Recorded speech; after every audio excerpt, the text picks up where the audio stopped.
Hello friends, PND creator চ্যানেলে আপনাদের সবাইকে স্বাগত। আজকে আমি আবার একটা রেসিপি নিয়ে এসেছি, সেটা হচ্ছে দই তপসে। একবার বাড়িতে বানিয়ে দেখুন, গরম গরম ভাতের সাথে খুব ভালো লাগবে। তপসে মাছের তো ভাজা, ফ্রাই সব কিছু খেয়েছেন, বড়া, একবার এই দই তপসে খেয়ে দেখুন। তাহলে চলুন রেসিপিটা শুরু করি। রেসিপিটা প্রথম থেকে শেষ পর্যন্ত দেখুন, স্কিপ না করে। দই তপসে করতে আমি এখানে 300 গ্রাম তপসে মাছ ধুয়ে ভালো করে নুন হলুদ মাখিয়ে রেখেছি। আর লাগবে আমার লঙ্কা কুচি, 2টো শুকনো লঙ্কা, 5 ফোড়ন, পেঁয়াজ কুচোনো, আর 1 চামচ সর্ষে, আর 1 চামচ পোস্ত। আর এখানে আমি 100 গ্রাম টক দই ফেটিয়ে রেখে দিয়েছি, জল ঝরিয়ে ফেটিয়ে রেখেছি।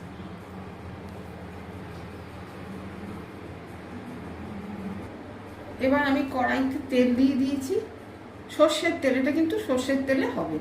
এবার তেলটা গরম হয়ে গেছে, এবার আমি মাছগুলোকে ভেজে নেব।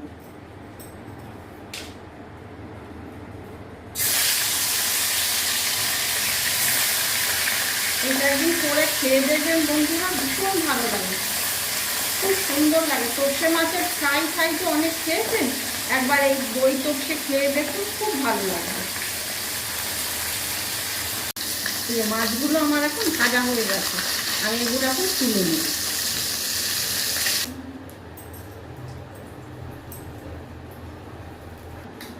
এই যে যা তেল আছে এর মধ্যে আমি আর অল্প একটু তেল দেবো, বেশি নয়, ছোট চামচের 1 চামচ মতো তেল দেব। আর এর মধ্যে দেবো 2টো শুকনো লঙ্কা, আর দেবো 5 ফোড়ন।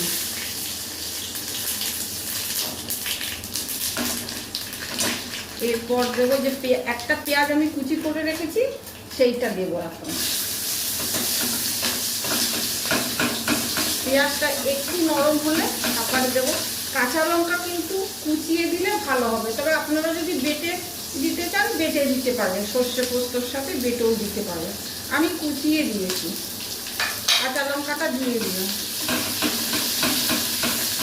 পেঁয়াজটা একটু নরম হয়ে এলে তারপরে সর্ষে পোস্ত বাটাটা দেবো। এবার দেবো 1 চামচ লবণ, পরিমাণ মতো লবণ, আর দেবো অল্প একটু চিনি। এই যে পেঁয়াজটা একটু নরম হয়ে গেছে, এইবার আমি দেবো এর মধ্যে ওই 1 চামচ সর্ষে আর পোস্ত বেটে রেখেছিলাম ওইটা।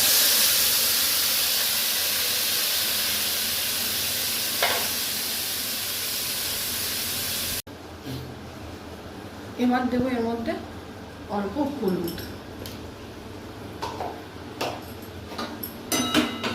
এবার একটু নেড়ে, যেহেতু সর্ষে পোস্ত আছে বেশি না কষালেও চলবে, কষালে ভালো লাগবে না, অল্প একটু ওই যে জলটা মরে এলে পরে, তারপরে মানে জলটা কমে এলে যে মশলার জলটা, তারপরে এর মধ্যে দিয়ে দেবো এখন টক দই। এই যে টক দইটা আমি ফেটিয়ে রেখেছিলাম, এখানে 100 গ্রাম টক দই, এইটা আমি এখন দিয়ে দেবো। আঁচটাকে কম করে,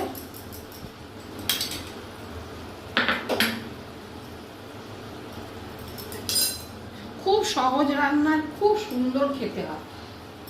তপসে মাছের তো অনেক ফ্রাই খাওয়া হয়েছে, এবারে এটা একটু খেয়ে দেখুন, তারপরে আমাকে জানাবেন।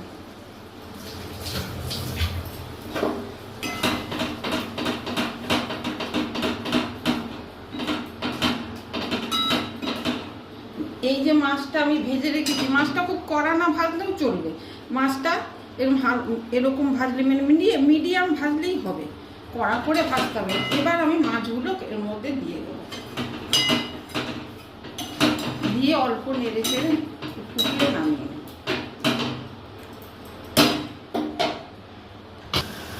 এই যে মাছটা এবার হয়ে এসেছে, এরকম থকথকে হয়ে গেছে, এখন আমি এটাকে নামিয়ে নেব।